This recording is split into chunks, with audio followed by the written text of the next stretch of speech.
You can't be serious. That's impossible.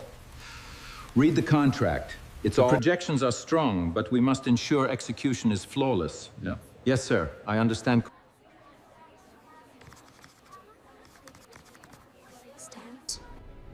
I never knew. He was always there. I know now.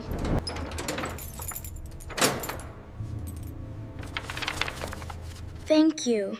He told me you would keep his word. I did.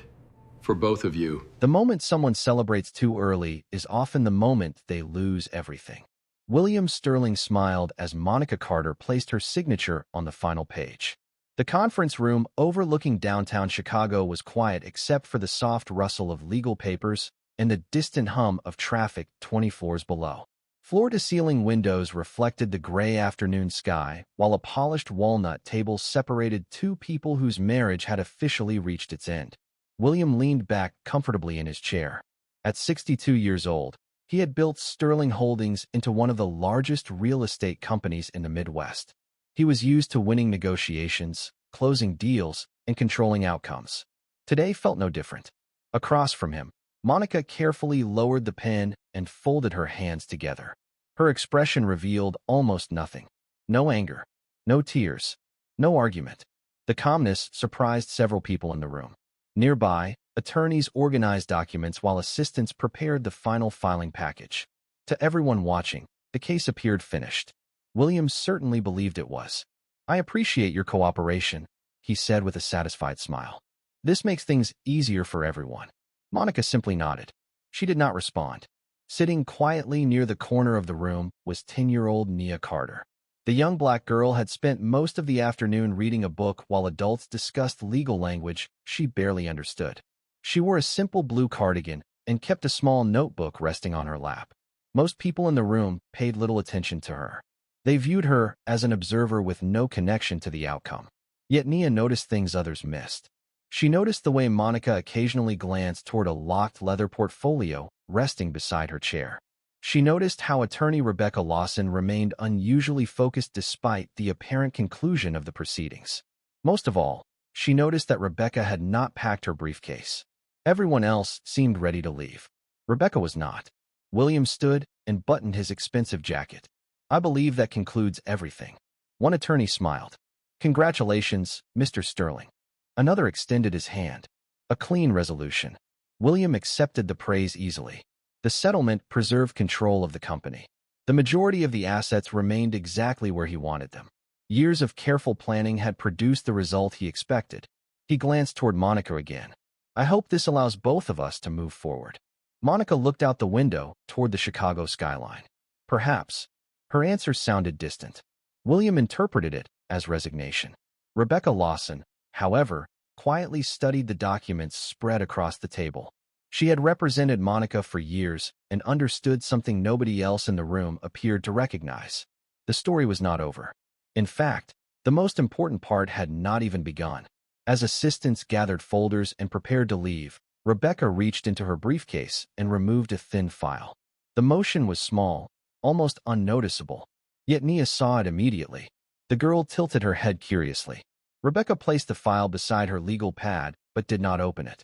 William was too busy accepting congratulations to notice. Outside, clouds rolled across the skyline and darkened the city beneath them. Inside, the atmosphere slowly shifted in a way nobody could yet explain. Monica finally turned away from the window and looked directly at Rebecca. No words were exchanged. None were necessary. Rebecca gave a small nod. Then she placed one hand on the unopened file and said the last thing William Sterling expected to hear. "Before anyone leaves, there is one document we still need to discuss." The room that had been preparing to celebrate suddenly became still. William Sterling remained standing beside the conference table, one hand resting casually on the back of his chair. His smile faded slightly as he looked toward Rebecca Lawson. "One document?" he asked. "I thought we were finished." Rebecca did not answer immediately. Instead, she carefully opened the thin file and removed several pages protected inside transparent sleeves. The movement was calm, deliberate, and strangely confident. Around the room, attorneys who had already begun collecting their materials paused and returned to their seats. Something in Rebecca's tone had changed the atmosphere completely. Monica remained quiet near the window, her attention fixed on the documents. Nia closed her book and watched closely. She did not understand legal procedures, but she understood people. And right now, Rebecca looked like someone who had been waiting a very long time for this moment. William glanced toward his own legal team. Is there a problem? One attorney shrugged. Probably a procedural issue. The answer seemed reasonable, yet nobody appeared fully convinced. Rebecca finally looked up. Mr. Sterling, before this settlement is formally filed, the record must reflect the existence of an additional agreement connected to several assets discussed during these proceedings. William frowned. Additional agreement? Yes. Rebecca slid one page across the table. An agreement that predates the marriage settlement discussions. The room grew quiet again. William reviewed the first page and immediately appeared unimpressed. This document is old. It is. And it has nothing to do with today's settlement. Rebecca folded her hands. That depends on how closely you read it. Several people exchanged curious glances. William turned another page. His expression remained calm, but Nia noticed something subtle. He had stopped smiling. Outside the windows, the first drops of rain began striking the glass. Gray clouds moved across the skyline, casting shadows over the city below. Inside the conference room, Rebecca continued. 12 years ago, a private asset protection agreement was executed involving specific real estate holdings and future beneficiary provisions. One of William's attorneys immediately sat upright. Beneficiary provisions? Rebecca nodded. Correct. The attorney extended his hand. May I see that? She passed him a copy. Within seconds, his confident expression disappeared. William noticed. What is it? The attorney hesitated. I would like a moment to review the language. That answer alone was enough to change the mood in the room. Monica slowly turned from the window and returned to the table. For the first time all afternoon, there was a hint of cautious hope in her eyes. Rebecca removed another document from the file. This agreement remained inactive for years because certain conditions had not yet been met. William crossed his arms. And now they have. Silence followed. Nia watched Rebecca place a final sheet on the table. Unlike the others, this page carried multiple signatures and a notarization seal. It looked important even to someone who knew nothing about contracts. William stared at the document for several seconds. Then his eyes moved toward one particular line. Whatever he saw there caused his expression to change completely. The confidence that had defined the afternoon seemed to weaken for the first time. Rebecca noticed. Mr. Sterling, she said calmly, before anyone leaves this room, there is something you need to understand about that agreement. The conference room no longer felt like a place where a divorce settlement had just ended. It felt like the beginning of something else entirely. Rain streaked down the enormous windows overlooking Chicago while the city's skyline disappeared behind a curtain of gray clouds. Nobody reached for the door. Nobody gathered their belongings. Every person in the room seemed focused on the documents spread across the polished table. William Sterling remained standing, his eyes fixed on the page Rebecca Lawson had placed before him. The line he had noticed moments earlier continued pulling his attention back again and again. This agreement was never presented during previous reviews, he said finally. Rebecca nodded. That is correct. Why? Her answer came without hesitation. Because it was not intended to become active until specific conditions existed. One of William's attorneys adjusted his glasses and carefully reread the document. The language references a secondary protection mechanism. Rebecca folded her hands. Yes. The attorney looked increasingly concerned. And the mechanism is tied to future ownership rights. For the first time that afternoon, William appeared genuinely unsettled. Monica noticed it immediately. Throughout years of marriage, she had watched him negotiate billion-dollar acquisitions, resolve corporate disputes, and navigate economic crises without showing the slightest uncertainty. Yet now a single forgotten document had accomplished something none of those challenges ever had. It had made him nervous. Across the room, Nia quietly observed everything. She still did not understand the legal terminology, but she could recognize tension when she saw it. Rebecca reached into the file and removed another document. This one appeared older.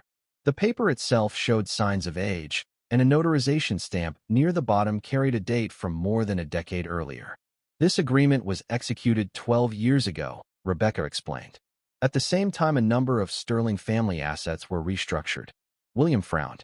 Restructured for tax purposes. Partially. Rebecca slid the document toward him, but not exclusively. Silence followed. One of the attorneys began reading more carefully. Several pages later, he stopped and looked up. There is a reference here to a private deposit arrangement. Rebecca nodded again. Exactly. Monica slowly took a seat at the table. Something about that phrase seemed familiar to her. Private deposit arrangement? William asked. What does that have to do with today's settlement? Rebecca opened another folder. Everything. The answer hung in the air. Outside, thunder rumbled somewhere beyond the city. Inside, nobody spoke. Rebecca removed a small photograph from the folder and placed it beside the legal documents. Nia immediately recognized the image. It showed an old safe deposit box inside a private banking vault. Attached to the photograph was a handwritten note. The handwriting appeared elegant and deliberate. What is this? William asked. Rebecca glanced toward him. The reason this agreement survived. Several attorneys leaned forward. You are saying the original contract was stored there? Yes. For 12 years. Yes. The room fell silent once again. William stared at the photograph. Who placed it there? Rebecca looked down at the note attached to the image. The answer to that question, she said calmly, is the reason none of us should have assumed today's settlement was the end of the story. Then she carefully turned over the photograph, revealing a signature written across the back. The moment William saw the name, the color drained from his face. The silence that followed seemed heavier than the rain outside. Nobody asked the question immediately because everyone could see the effect the signature had on William Sterling. He stared at the back of the photograph as though he had seen a ghost. The confidence that had carried him through the afternoon continued slipping away. Across the table, Rebecca Lawson carefully waited. She was in no hurry. 12 years of secrecy had taught her patience. Monica watched William closely. She had spent years trying to understand the parts of his life he never discussed. Yet whatever name appeared on that photograph seemed connected to a chapter even she had never seen. That cannot be possible, William finally said. His voice was quieter now. Rebecca folded her hands. The banking records confirm it. One of the attorneys extended his hand. May I see the photograph? Rebecca passed it over. The attorney examined the signature and immediately looked toward William. His reaction alone told everyone that the name was important. Nia sat quietly, her notebook forgotten beside her chair. Every adult in the room appeared focused on a mystery that stretched back more than a decade. Rebecca opened another section of the file. The safe deposit box was established under a private agreement. Access was restricted unless specific conditions were met. What conditions? Monica asked. Rebecca turned a page. The dissolution of the marriage. The answer caused several people to exchange surprised looks. Monica leaned forward. You mean this was planned before we were even married? Yes. The room became silent once again. William slowly lowered himself into his chair. For the first time since the settlement discussions began, he looked uncertain. Rebecca continued. The individual who created the arrangement anticipated future legal disputes. Who? One attorney asked. Rebecca glanced at the signature again. The same person whose name appears on the photograph. Rain continued tapping softly against the windows. The city skyline beyond them had nearly disappeared behind dark clouds. Inside the conference room, every detail seemed magnified. Every page carried new significance. Rebecca removed another document from the folder. Unlike the previous pages, this one was handwritten. The paper showed signs of age. The ink had faded slightly over the years. Yet the writing remained perfectly readable. This letter was stored inside the deposit box. She placed it carefully on the table, alongside the original contract. William stared at it without speaking. Monica noticed something unusual. He already knew the handwriting. You recognize it, she said softly. William did not answer. Rebecca did. Of course he does. She pointed toward the bottom of the page. The author was one of the original founders of Sterling Holdings. Several attorneys immediately looked up. The company had been built by more than one person, but public attention had always focused on William. Very few people still discussed the early partnership years. Rebecca slowly turned another page. Attached behind the letter was an old photograph showing two younger men standing in front of the company's first office building. One was unmistakably William. The other man was unfamiliar to most people in the room. Most people except William. His expression changed the moment he saw the image. That is impossible, he whispered. Rebecca remained calm. No. What is impossible is pretending this partnership never existed. Nia watched carefully as Rebecca placed one final document beside the photograph. Unlike everything shown so far, this page contained a single line highlighted in yellow. The moment Monica read it, her eyes widened. Whatever the sentence revealed, it connected the forgotten partner directly to the contract that was about to change everything. Nobody spoke for several moments after Monica read the highlighted sentence. The room felt suspended between the past and the present, as though 12 forgotten years had suddenly returned all at once. Rain continued falling outside the windows while distant thunder echoed above the city. Rebecca Lawson allowed the silence to linger. She knew the power of the document was not in legal language alone. It was in what the document revealed about people, about choices, about promises that had never been broken. William Sterling stared at the page without touching it. "Read it," Monica finally said. Her voice was calm, but there was determination behind it. Rebecca nodded and looked down at the highlighted section. In the event that Sterling Holdings is ever subject to marital dissolution involving William Sterling, all protected assets identified within Schedule B shall transfer according to the beneficiary structure established by the original partnership agreement. Several attorneys immediately exchanged concerned looks. One of them reached for the document. Schedule B. Rebecca opened another folder. That is where things become interesting. She carefully removed a thick packet of pages. The top sheet carried an old company letterhead that had not been used for many years. Nia leaned forward slightly. Even she could sense that every answer seemed to create an even bigger question. Rebecca turned to the first page. Most people remember William Sterling as the founder of Sterling Holdings. She paused. That is only partially true. William lowered his eyes. Across the room, nobody missed the reaction. The company began as a partnership, Rebecca continued. Two men built it together. She placed the old photograph beside the records again.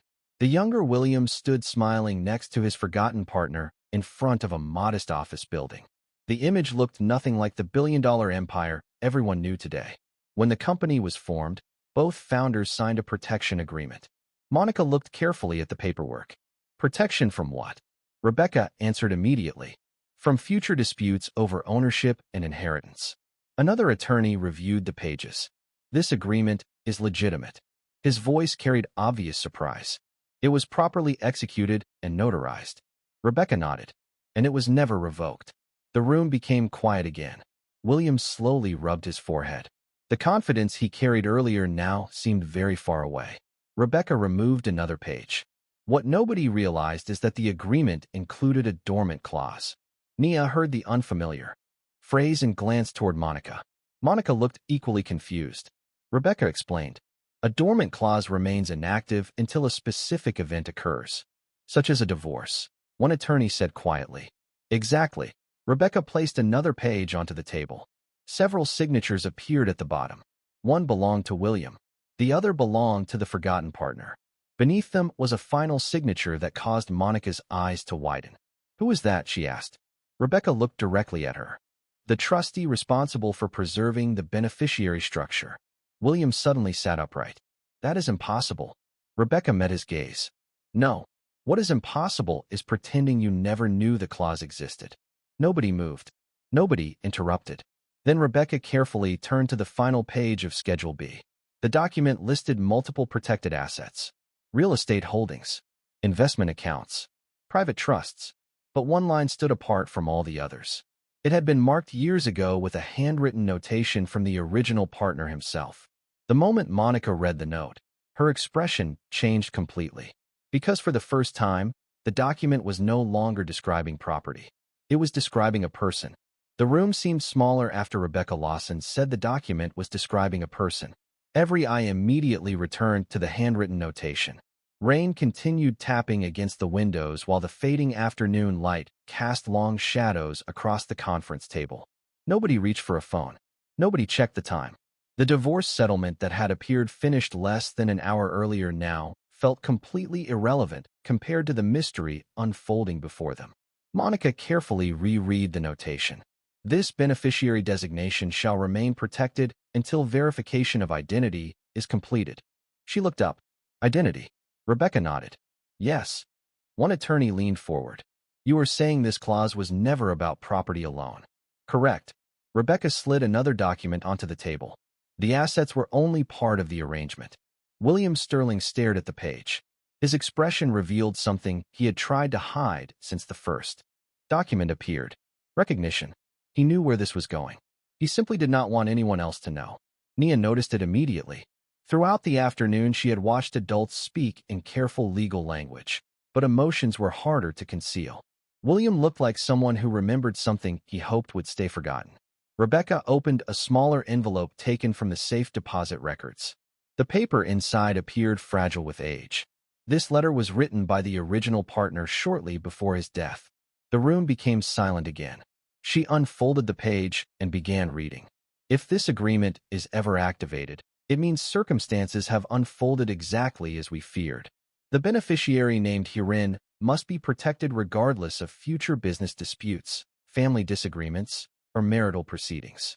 Monica exchanged a glance with Nia. The language sounded less like a financial arrangement and more like a promise. Rebecca continued. The child connected to this agreement should never lose what was intended for her. The final word immediately caught everyone's attention. Her. A child. Several attorneys looked up at once. William closed his eyes briefly. Rebecca lowered the letter. The protected beneficiary was a minor when this agreement was created. Monica's heart began racing. Who was the child? Rebecca did not answer immediately. Instead, she removed another photograph from the file. This one was newer than the others. The image showed a smiling man standing beside a little girl at a community event many years earlier. The man was the forgotten business partner. The child appeared no older than 4 or 5. Who is she? One attorney asked quietly. Rebecca placed the photograph beside the handwritten letter. That is the question the trustee was instructed to verify. Nia looked carefully at the image. Something about the child seemed strangely familiar. She could not explain why. Rebecca then revealed another document. Unlike the previous papers, this one contained official verification records completed only weeks earlier. Several names had been redacted, but one section remained visible. Monica leaned closer. This was reviewed. Recently. Yes, Rebecca replied.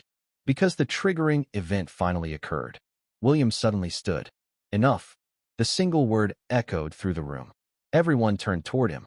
It was the first time all afternoon that he had interrupted the proceedings. Rebecca remained calm. You already know what the verification concluded. William did not respond. His silence was answer enough. Rebecca carefully turned the final page toward Monica. There, beneath the verification report, appeared a name that had been hidden for 12 years. The moment Monica read it, she looked across the room directly at Nia. For a moment, nobody in the room moved. Monica's eyes remained fixed on Nia, while Nia looked back in complete confusion.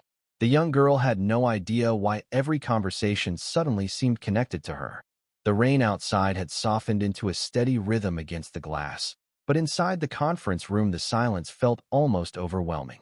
Rebecca Lawson carefully closed the verification file and folded her hands. She knew the next few minutes would change everything. Rebecca, Monica said quietly, tell her. William Sterling immediately shook his head. No.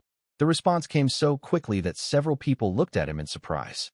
Until now, he had mostly remained silent, but the possibility of revealing the truth clearly unsettled him. Rebecca met his gaze. The verification process is complete. That does not mean this discussion belongs here. Rebecca did not look away. The agreement says otherwise. One of the attorneys reviewed the document again. She is correct. The room fell silent once more. Nia sat perfectly still. She had never seen adults argue over her existence before. Can someone explain what is happening? She finally asked. Her voice was calm, but uncertainty filled her expression. Monica reached across the table and gently placed a hand over Nia's. We are trying to understand something that happened long before you were old enough to remember. Rebecca opened the file again and removed the verification report. The original partner who helped create Sterling Holdings was named Samuel Carter. Nia immediately looked up. Carter. Her surname. Across the room, several attorneys noticed the connection at the same time. Rebecca continued. 12 years ago, Samuel Carter created a protected beneficiary designation connected to the partnership agreement. She turned a page. That beneficiary was identified only as a minor child. Nia's heartbeat quickened. Monica squeezed her hand gently. Rebecca revealed another document. This one contained family verification records gathered from multiple sources. The trustee was instructed to confirm the identity of that child before activating the clause. She paused. That process has now been completed. Nobody interrupted. Nobody even shifted in their seats. Every person in the room seemed to understand they were standing at the edge of a revelation. Rebecca carefully slid the report across the table. The beneficiary identified by Samuel Carter was Nia Carter. The words seemed to freeze the room. Nia stared at the page. Her name appeared clearly in the verification section. Monica lowered her eyes for a moment as though she had been carrying this secret for years. William looked away entirely. Rebecca continued speaking softly. The records established that Samuel Carter was not simply the original business partner. He was also your grandfather. Nia blinked several times. The statement felt impossible to process. She had spent her entire life believing Samuel Carter was little more than a name mentioned occasionally in family stories. Now she was learning that his connection to Sterling Holdings had been far greater than anyone had ever explained. Rebecca opened the final section of the agreement. And because the beneficiary has now been identified and verified, the dormant clause is officially active. One attorney slowly removed his glasses. If that is true, he said carefully, then the protected assets are no longer controlled according to the assumptions used in today's settlement. Rebecca nodded. Exactly. William closed his eyes briefly. He already knew what everyone else was beginning to realize. The divorce settlement that had seemed certain only hours earlier was built on an assumption that was no longer valid. And the document Rebecca still had not fully revealed was about to prove it. The realization spread through the room slowly at first, then all at once. Every person seated around the conference table understood that the divorce settlement was no longer the center of the story. The hidden beneficiary clause had changed everything. Nia Carter sat quietly beside Monica, still trying to process what she had learned about Samuel Carter and the connection to Sterling Holdings. Across the table, William Sterling remained silent. The expression on his face revealed something far more powerful than anger. It revealed regret. Rebecca Lawson carefully organized the documents before her. There is one final section of the agreement, she said. The attorneys immediately focused on the remaining pages. William lowered his eyes. He already knew what was coming. Rebecca, he said quietly, that section was never supposed to matter. Rebecca looked at him. Samuel Carter disagreed. The room became silent again. Outside, the rain had finally begun to slow. Small streaks of sunlight appeared between the clouds over the Chicago skyline. Rebecca removed the final attachment from the file. Unlike the previous documents, this page contained detailed asset schedules and trustee instructions. When Samuel Carter signed the partnership agreement, he also established a protected ownership structure. One attorney carefully reviewed the page. His eyes widened almost immediately. This cannot be correct. Rebecca slid another certified copy toward him. It has been independently verified. Monica leaned forward. What does it say? The attorney looked up slowly. A percentage of the original partnership assets was never transferred into William Sterling's personal ownership. Nobody spoke. Rebecca continued. Instead, those assets were placed into a protected trust connected to the beneficiary clause. Nia glanced at Monica.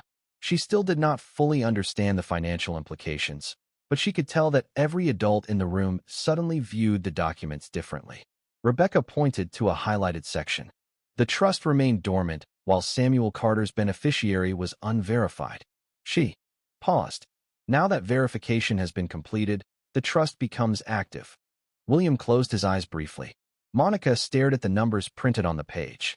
Several real estate holdings appeared on the schedule.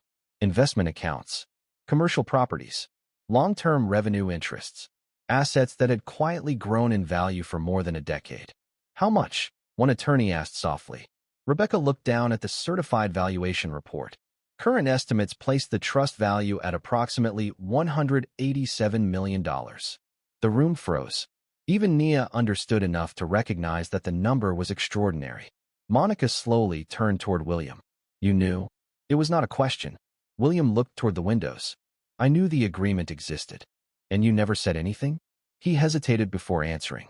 I believed the beneficiary could never be identified. Rebecca calmly opened the final page. That assumption was incorrect. The document contained the trustee's official conclusion, signed only weeks earlier. The verification process had confirmed every requirement, every condition, every instruction left by Samuel Carter. Rebecca placed the page in the center of the table. The dormant trust is now active. One attorney removed his glasses, which means the settlement agreement signed today does not accurately reflect asset ownership. Correct, Rebecca replied. Monica stared at the documents. William stared at the floor. Nia looked between them, realizing that the hidden contract had done far more than reveal an old family secret. It had rewritten the entire outcome of the divorce. Then Rebecca turned to the final page, still resting beneath the trust records. And there is one more instruction Samuel Carter wanted delivered personally once the beneficiary was identified. The room remained completely silent as Rebecca Lawson lifted the final page from Samuel Carter's file. After everything that had been revealed, nobody expected another surprise. Yet the expression on Rebecca's face suggested that this last document might matter more than all the others combined. The rain had stopped entirely now. Late afternoon sunlight filtered through the windows and reflected across the polished conference table. William Sterling sat quietly, no longer looking like the man who had entered the room expecting victory. Monica watched Rebecca carefully. Beside her, Nia sat with both hands folded in her lap, still struggling to absorb the truth about her grandfather and the hidden trust that had protected her future. Rebecca unfolded the final letter. The paper was old but well preserved. Samuel Carter instructed that this message be delivered only after the beneficiary was identified and the trust became active. Nobody interrupted. Rebecca began reading. To my granddaughter, if you are hearing these words, then the people responsible for protecting you have finally completed their work. Nia looked up immediately. The room seemed to disappear around her. You may one day learn about businesses, contracts, property, and money. Those things matter. But they are not the reason I created this agreement. Rebecca continued. I created it because I wanted you to grow up knowing that your future belonged to you, not to the assumptions of others. Monica lowered her eyes. Tears formed but never fell. Rebecca read on. There will be people who measure success by wealth. There will be people who believe power belongs only to those who already possess it. Do not become one of them. Instead, remember that character matters more than ownership and kindness lasts longer than any business empire. The room remained perfectly still. Even the attorneys seemed moved by the words. Rebecca reached the final paragraph. If William Sterling is present when this letter is read, tell him I never considered him my enemy. I considered him my friend. My only disappointment is that he forgot why we started building the company in the first place. Rebecca slowly lowered the letter. Nobody spoke for several seconds.